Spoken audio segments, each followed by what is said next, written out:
Bonjour, bienvenue à ce webinaire système de bus de terrain sans fil. Donc, je me présente, Marc-Olivier Orny, je suis en charge du marketing produit chez SMC France. Tout d'abord, merci pour votre présence. Vous êtes une fois encore très nombreux à nous suivre aujourd'hui.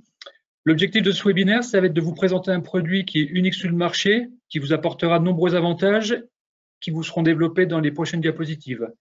On va passer à peu près 40-45 minutes ensemble. Vous aurez la possibilité, si vous le souhaitez, de poser toutes vos questions par chat. Donc, vous avez une rubrique chat au niveau de l'outil tout au long de la présentation et on vous répondra à toutes ces questions à la fin du webinaire. Donc, aujourd'hui, je suis accompagné de monsieur Bruno Salami et de monsieur Marc Loïs qui vont se présenter.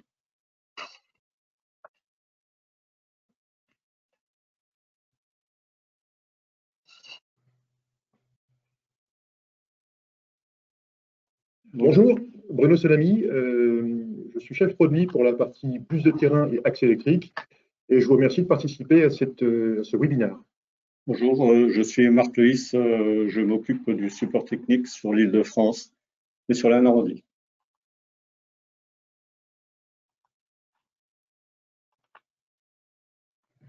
Donc, nous allons faire une présentation. Donc, l'agenda de cette présentation va être tout d'abord sur l'aspect des contraintes liées au système filaire.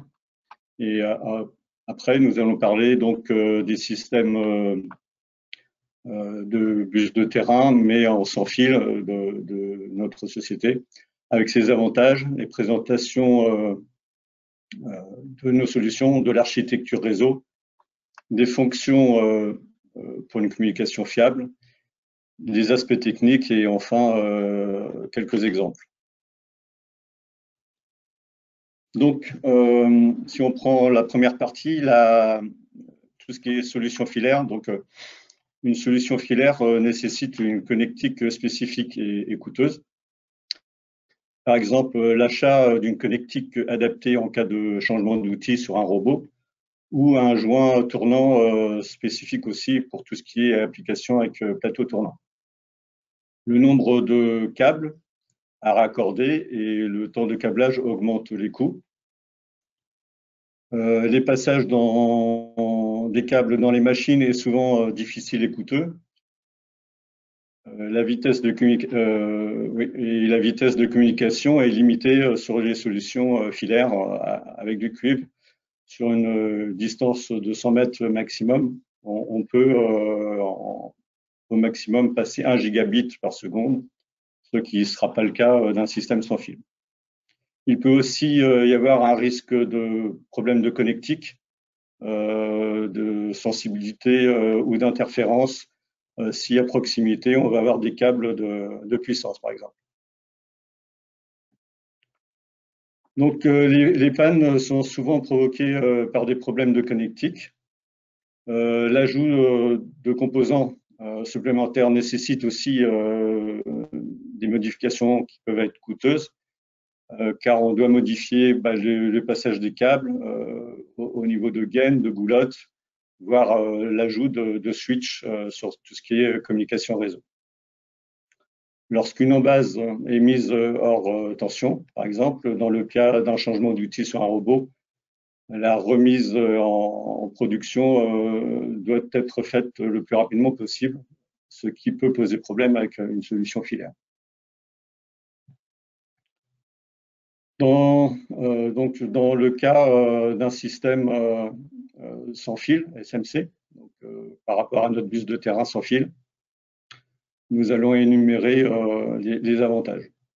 Dans le cas d'un système, on va avoir des avantages nombreux sur le temps de câblage, parce qu'on va avoir qu'à connecter une partie du réseau.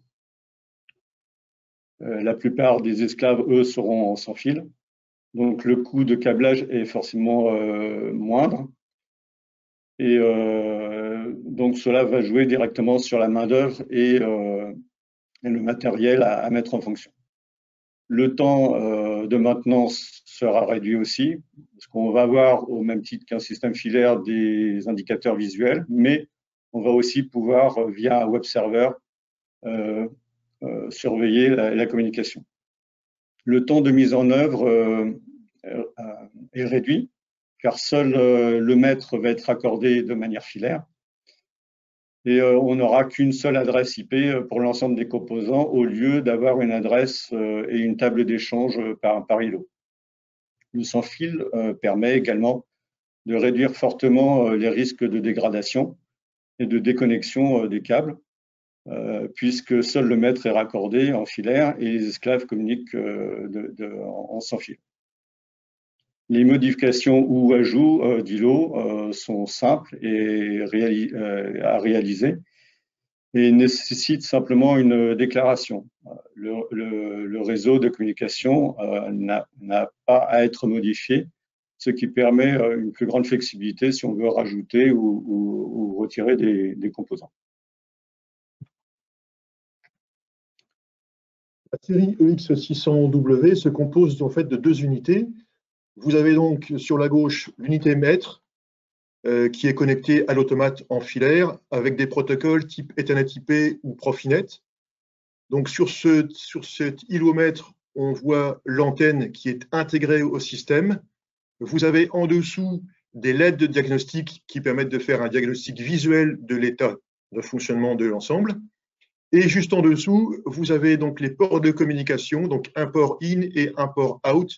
Ce port out permet de connecter un autre esclave qui peut très bien être un second maître ou bien carrément un autre type d'esclave. Pour l'esclave donc qui est à droite, la référence EX600WSV, elle communique avec le maître donc en sans fil en utilisant la bande de fréquence des 2,4 GHz ISM, donc qui est une bande de fréquence normalisée. Et comme le mètre, on voit que l'antenne est intégrée. Ça, c'est aussi pour simplifier en fait le montage. On voit également que vous avez les LED de diagnostic qui permettent également pour chacun des mètres de faire un diagnostic visuel de l'état de fonctionnement. Et donc l'ensemble connecte et peut être intégré sur les unités EX, sur les électrodistributeurs, comme on le voit sur le petit médaillon au-dessus. On peut donc connecter des îlots de distribution. On peut raccorder également des unités d'entrée-sortie qui peuvent être logiques ou analogiques. Et ça, on peut le faire aussi bien sur l'unité esclave que sur l'unité maître, qui, elle, peut être soit, comme on le voit, livrée seule, ou également équipée d'unités d'entrée-sortie logique ou analogique et également d'électrodistributeurs. Donc tout ce système en fait est configurable à volonté et est totalement, on va dire, interchangeable avec les unités EX600 filaires qui sont au catalogue. Au niveau de l'implantation, l'architecture est un système type maître-esclave. Donc voici un exemple avec 4 esclaves. La portée de communication entre le maître et les esclaves est dans un rayon de 10 mètres. Donc une bulle de 10 mètres. Le signal sans fil donc, est avec la fréquence de 2,4 GHz, qui est une fréquence qui est normalisée, et nous avons un saut de fréquence tous les 5 millisecondes. Le temps de réponse est donc de 5 millisecondes, et en fait, il va différer en fonction de la qualité du signal. Le temps de début de communication, en gros, le temps de reprise de communication après remise sous tension d'un îlot esclave, est très rapide puisqu'il est au maximum de 250 millisecondes. Un seul mètre peut être accordé jusqu'à 127 esclaves. Par contre, pour des raisons de temps de réaction, on préconise de limiter à 15 esclaves de façon à avoir un fonctionnement le plus rapide possible selon les applications.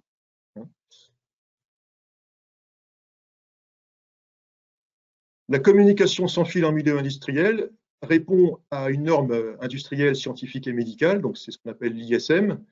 La bande ISM est compatible donc au milieu industriel, scientifique et médical.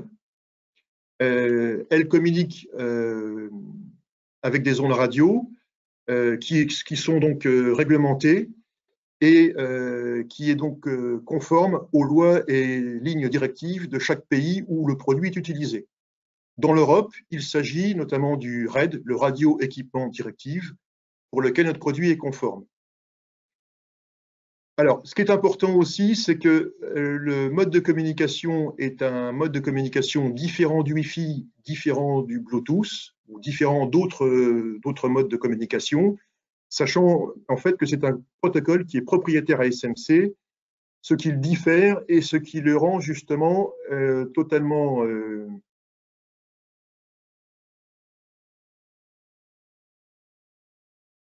la communication sans fil en milieu industriel. Donc notre fréquence, donc comme je vous le disais, est compatible avec la norme RED, Radio Équipement Directive. Nous avons en fait une liste de pays où le produit est conforme. Donc en Asie, on le voit au Japon, en Chine, en Corée. En Europe, pratiquement tous les pays européens sont compatibles avec cette loi.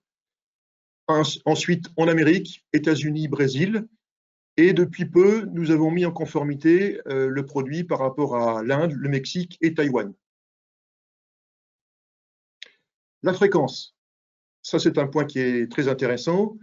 En fait, nous avons 7 fonctions qui permettent une communication fiabilisée. Donc le premier point, c'est le niveau de fréquence qui est utilisé. Le niveau de fréquence de 2,4 GHz, donc, qui est normalisé, est un niveau de fréquence qui est supérieur par rapport au niveau de fréquence que l'on peut avoir en milieu industriel. Donc notamment tout ce qui peut être fréquence polluante. On parle notamment de tout ce qui est soudure électrique, soudure par point ou soudure TIG-MIG, tout ce qui est également pilotage au niveau moteur. Donc les niveaux de fréquence pour la soudure, au maximum, on est sur 1 MHz. Pour tout ce qui est pilotage de moteur, on peut monter jusqu'à 5 MHz. Le fait qu'on soit 2,4 GHz, justement, nous protège par rapport à ces fréquences, hein, puisque la fréquence est beaucoup plus haute. Et ce qui fait que nous ne sommes pas influencés par ce type de pollution que l'on retrouve dans un milieu industriel. Le produit, de toute façon, a été développé à l'origine pour tout ce qui est ambiance soudure. Donc, atelier de soudure, atelier avec des robots. Donc, c'est à l'origine le but du développement de ce produit-là. Le fait aussi qu'on ait un protocole différent par rapport au LAN et par rapport au Bluetooth nous protège également contre tout ce qui pourrait être émission connue dans un atelier, hein, donc tout ce qui est par exemple Bluetooth ou tout ce qui peut être Wi-Fi. Donc tous ces autres protocoles ne seront de toute façon pas influençables sur la qualité de communication. Nous avons également 2 autres points. Premier point, c'est le saut de fréquence et l'autre point, c'est la fonction retry. Par rapport au saut de fréquence, tous les 5 millisecondes, la fréquence est modifiée et en fait, le système recherche une bande de fréquence qui est inutilisée. Ce saut de fréquence change à intervalles réguliers et effectue la communication sur des fréquences qui sont non utilisées soit par le Wi-Fi, soit par d'autres appareils qui seraient en sans fil. Par conséquent, la communication se fait sur une bande passante de fréquences qui diffère de tout bruit sur le site. Cela permet une communication stable en se tenant sur une fréquence qui est non utilisée, soit par le LAN, soit par le sans fil, soit par tout système qui pourrait être éventuellement perturbant. La fonction retry, par contre, permet de ne pas se limiter à une seule tentative, c'est-à-dire qu'au lieu de se dire je fais un essai et on arrête là, en fait, on essaye à plusieurs reprises. Donc, on a un changement de fréquence qui est réalisé, et si la confirmation de communication n'est pas obtenue, on va réessayer 1 fois, 2 fois, jusqu'à obtenir le retour de confirmation. Le temps des réponses deviendront bien sûr plus lent en raison du nombre de sauts de fréquence. Le signal de bus de terrain est en plus crypté, ce qui nous garantit une grande sécurité contre l'intervention d'un piratage industriel. De plus, la plage de communication étant limitée à 10 mètres, cette limitation complique l'accès à une personne qui serait mal intentionnée, qui souhaiterait éventuellement pirater le signal. L'autre point qui permet de fiabiliser la communication, c'est l'appairage. nous avons en fait nécessité de faire un couplage maître-esclave pour éviter en fait toute diaphonie entre deux maîtres, par exemple. Le maître-esclave sont appairés et en fait l'identifiant de l'esclave est confirmé au niveau du maître. Donc vous avez une adresse qui est confirmée au niveau du maître. Le maître et l'esclave ont chacun leur propre identifiant qui est unique, qui permet d'identifier qui doit communiquer avec qui. Un esclave ne peut pas être couplé avec un second maître. Donc on a uniquement un esclave avec un maître, ou plutôt un maître avec ses propres esclaves. Également, ce qui confirme la fiabilisation de la communication, vous avez donc des LED de diagnostic qui sont intégrées sur la face avant et qui permettent également de confirmer si le signal de communication est correctement reçu ou émis entre les différents modules. Donc, vous avez une petite LED qui passe au vert si la communication est parfaite. Et ensuite, vous avez une LED qui va clignoter avec une fréquence plus ou moins importante selon le niveau de communication entre le maître et les esclaves. Lorsque cette LED va passer au rouge aussi bien au niveau du maître qu'au niveau de l'esclave, c'est que là, par contre, la communication ne sera pas établie et qu'il risque d'y avoir une communication aléatoire.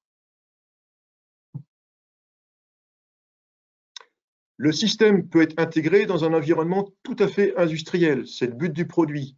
Il peut donc y avoir des obstacles qui peuvent être soit des corps humains, soit des matériaux plastiques, comme du lexan, du macrolon ou autres matières plastiques, mais également par la présence de corps métalliques. Par exemple, un bâti-machine, un robot ou toute structure métallique qui peuvent être retrouvées dans un atelier de fabrication. La diffusion des ondes se fera de 3 façons différentes, soit directe, donc directement du point A au point B, soit les ondes qui vont passer au travers du matériau. Par exemple, on peut passer facilement au travers du plastique, du ciment, d'un corps humain, du bois, et enfin différents matériaux. Mais également, les ondes peuvent être reflétées, c'est-à-dire qu'elles peuvent rebondir sur l'objet pour ensuite atteindre soit l'émetteur, soit le récepteur. Pour la mise en place, il y a quelques précautions à prendre. C'est-à-dire que c'est une logique qui est simple, en fait. Plus la distance est courte et plus la communication sera efficace. Ça semble tout à fait logique. Il faut éviter de placer le maître ou l'esclave dans une cage de Faraday. Donc, pour cela, il faut éviter de monter l'un ou l'autre dans un coffret en acier ou d'utiliser des protecteurs métalliques. Afin d'éviter les interférences entre 2 mètres EX600W, il est nécessaire de prévoir un espacement de 10 mètres entre 2 mètres. Si l'environnement ou l'application semble difficile, un test peut être réalisé dans l'environnement et il suffit de contacter notre équipe pour venir tester le matériel dans votre application. Un environnement perturbé, de toute façon, va se traduire par un allongement du temps de communication et en cas de défaut de communication, nous récupérons une alarme qui confirmera que la communication n'a pas été établie. Donc, par rapport à ce maître et cet esclave, on va devoir réaliser un appairage. Cet appairage va être réalisé via un lecteur NFC. Donc, l'appairage est utilisé pour déclarer l'adresse des esclaves qui doivent communiquer avec le maître. Et chaque esclave est identifié par une adresse individuelle. Cet appairage n'est à réaliser qu'une fois, donc à la première installation, et reste en mémoire dans les différents îlots qui ont été programmés. Le lecteur NFC est à placer directement sur l'antenne, que ce soit des esclaves pour l'appairage des esclaves par rapport au maître. Et on va le voir par la suite pour programmer aussi le maître par rapport au système.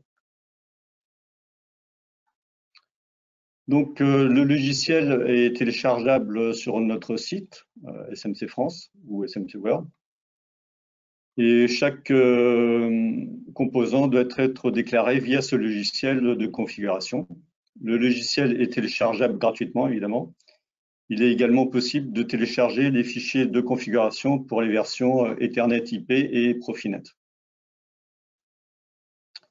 L'application est utilisée pour lire et écrire les paramètres de configuration, l'adresse IP pour le mettre, en Ethernet essentiellement, et la taille des entrées-sorties par rapport à ceux qui constituent le système. Les paramètres maître et staff peuvent être également lus et écrits dans un fichier externe. La table d'échange, c'est-à-dire les mots correspondant aux différentes fonctions et entrées et sorties, est directement visible par le logiciel. La prise en main pour l'automatisation est donc facilitée et réduit le temps de développement du programme de pilotage.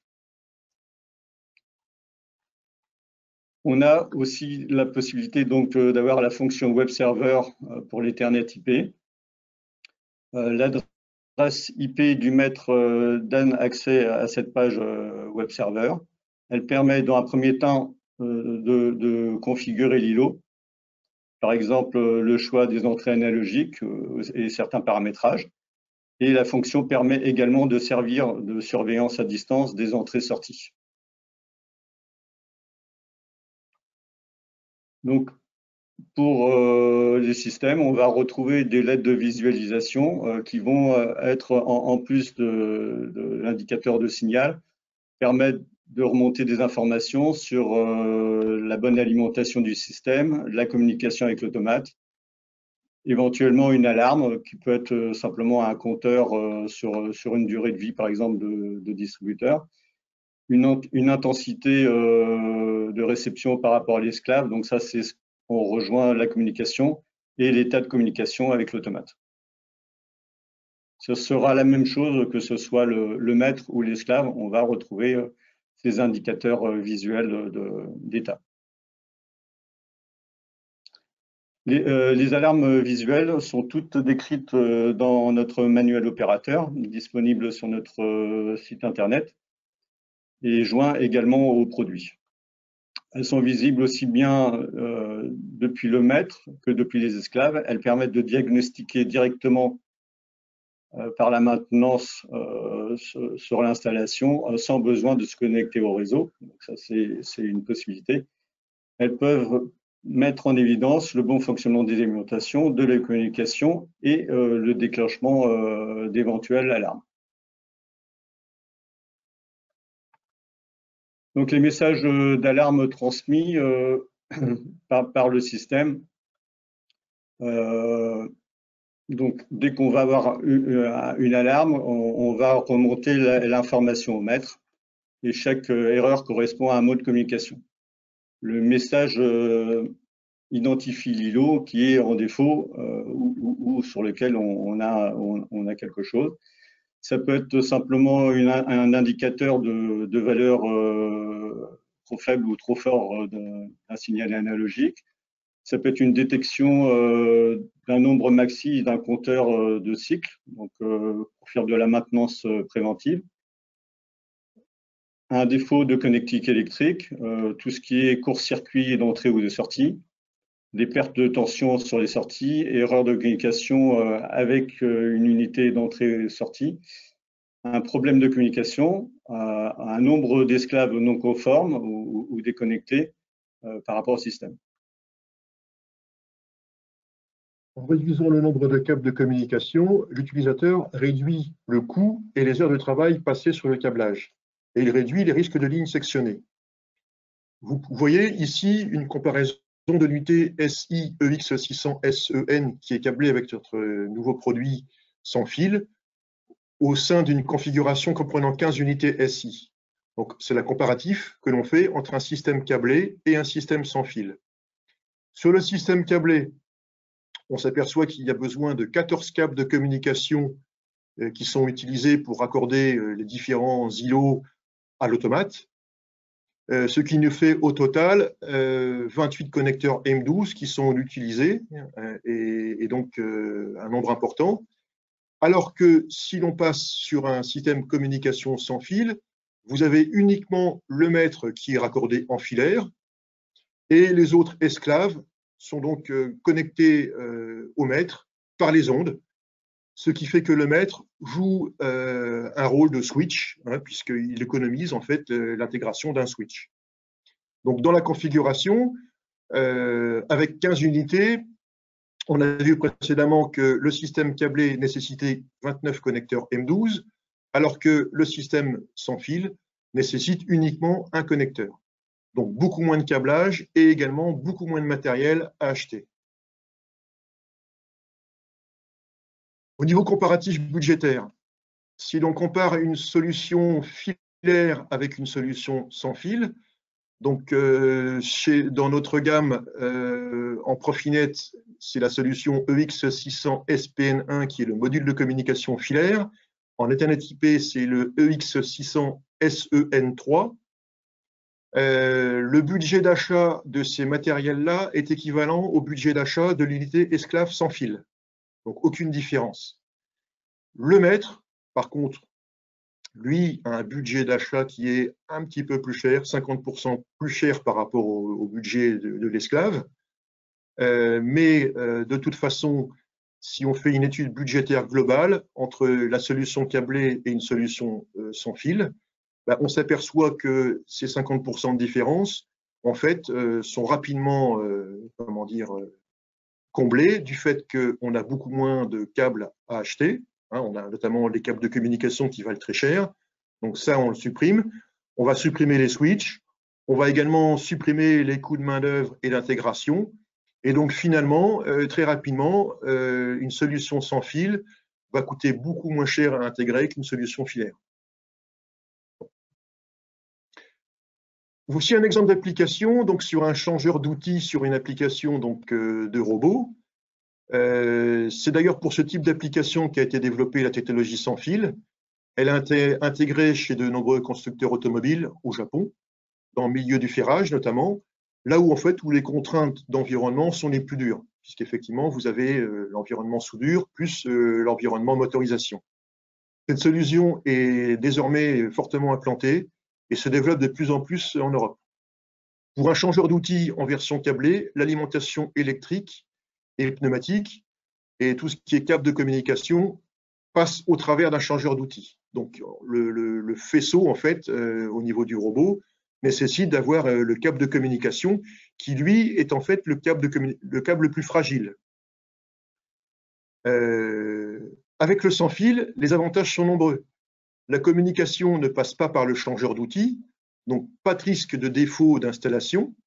La réduction du risque de sectionnement de la ligne de communication est largement diminuée puisqu'on n'a plus besoin de passer ce câble de communication au travers du robot. Donc ce type de fan qui est souvent récurrent chez les utilisateurs de robots et qui nécessite souvent un temps de maintenance important puisqu'il faut démonter le robot, repasser le faisceau au travers du robot.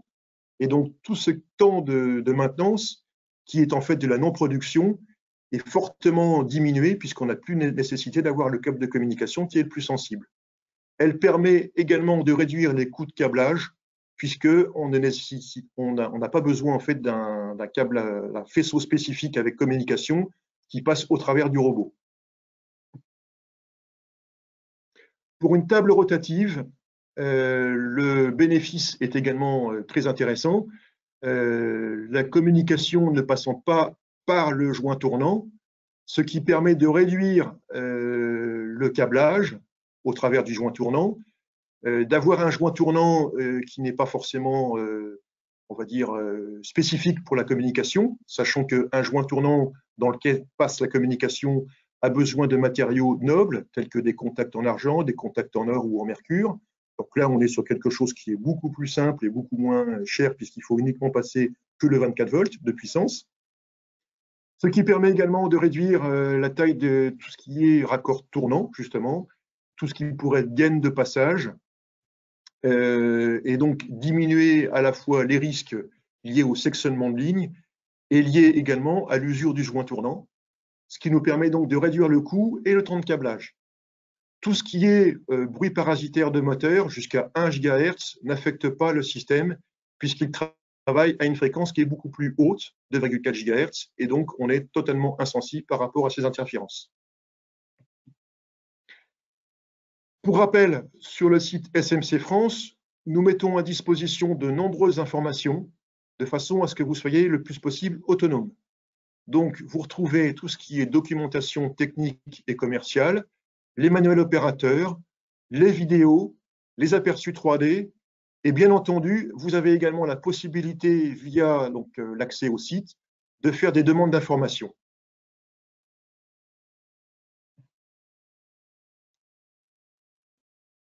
Donc maintenant, nous allons voir si vous aviez des questions au niveau du chat. Alors, je vais reprendre la parole. Donc, les questions par rapport au chat. Une petite manip à faire.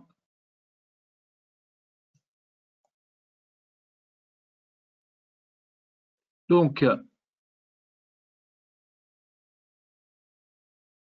la première question, c'est est-ce que les unités esclaves peuvent retransmettre le signal plus loin? Par exemple, si une distance de 8 mètres entre un maître et un esclave et que je peux repartir de 10 mètres après l'esclave. Ah.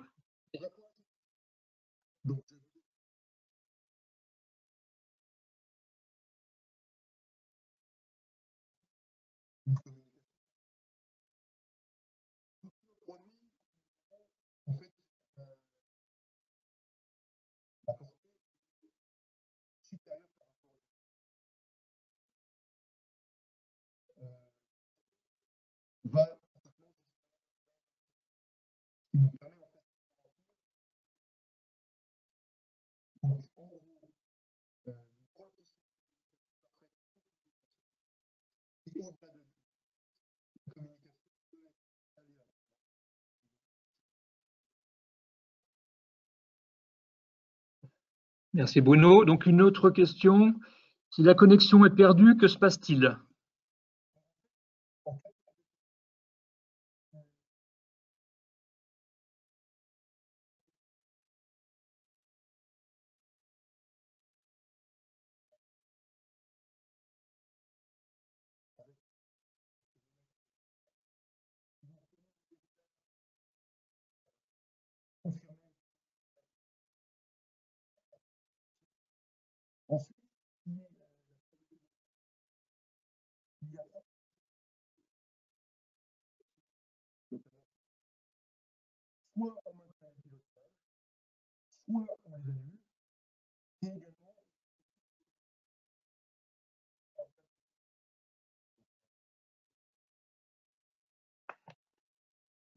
Autre question. Alors, est-il possible d'avoir une antenne déportée? Alors, en fait, nous avons préconisé le montage d'une antenne intégrée uniquement pour simplifier l'intégration. Et en fait, on n'a pas souhaité d'intégrer des antennes extérieures parce que celles-ci sont souvent source, on va dire, d'interférences. Hein, donc, c'est pour ça qu'on a limité et on a voulu intégrer le système directement dans le module pour garder une simplification d'intégration. Eh bien, voilà. Donc, attendez, je vais regarder, mais je crois qu'on a répondu à toutes les questions. Oui, on a répondu à toutes les questions. Je ne sais pas si vous en avez d'autres à poser, peut-être attendre quelques instants pour voir si d'autres questions arrivent. A priori, non. Ce produit, qui est en fait produit en communication sans fil, vont connaître chez SMC un fort développement. Et nous attendons d'ici les mois à venir d'autres solutions sans fil que je vous exposerons. Notamment, on pense à IO-Link, qui est un protocole de plus en plus utilisé. Donc, n'hésitez pas à nous recontacter puisque, effectivement, les évolutions chez SMC sont nombreuses. On nous demande si le produit est… Enfin, quel délai? Quel délai pour le produit? Alors, le produit, de toute façon, maintenant, est tout à fait standardisé chez SMC. Hein, c'est vraiment quelque chose qui est intégré. Le délai de livraison, donc pour la partie électrodistributeur et notamment tout ce qui est montage d'îlots de distribution chez nous, est très rapide. On est sur des délais qui peuvent être d'une semaine. Maintenant, si vous avez un projet, il ne faut surtout pas hésiter à contacter votre contact commercial régional. Et dans ces cas-là, on vous fera une offre et on vous confirmera le délai exact. Mais c'est quelque chose qui est de toute façon standardisé chez SMC.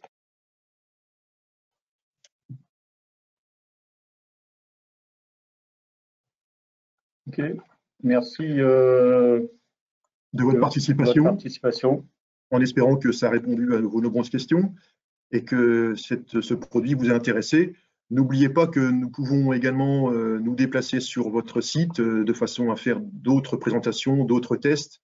Nous avons des équipes techniques qui sont dédiées à ce genre d'intervention, donc n'hésitez pas à nous contacter et nous vous remercions aussi pour votre participation.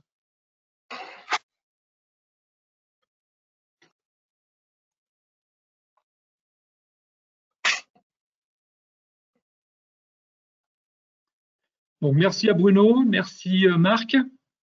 Juste un petit message, un rappel. Le 17 septembre, on organise un autre webinaire qui aura pour thème la formation de l'électricité statique et ses conséquences, et surtout, en fait, comment la neutraliser. Donc, vous êtes les bienvenus le 17 septembre de 10h à 11h pour suivre ce webinaire. Voilà. Et bien, écoutez, on vous remercie tous les trois de votre présence. Et puis, on vous souhaite de bonnes vacances à ceux qui partiront en vacances. Donc, merci beaucoup et à bientôt. Bonne journée. Au revoir. Au revoir.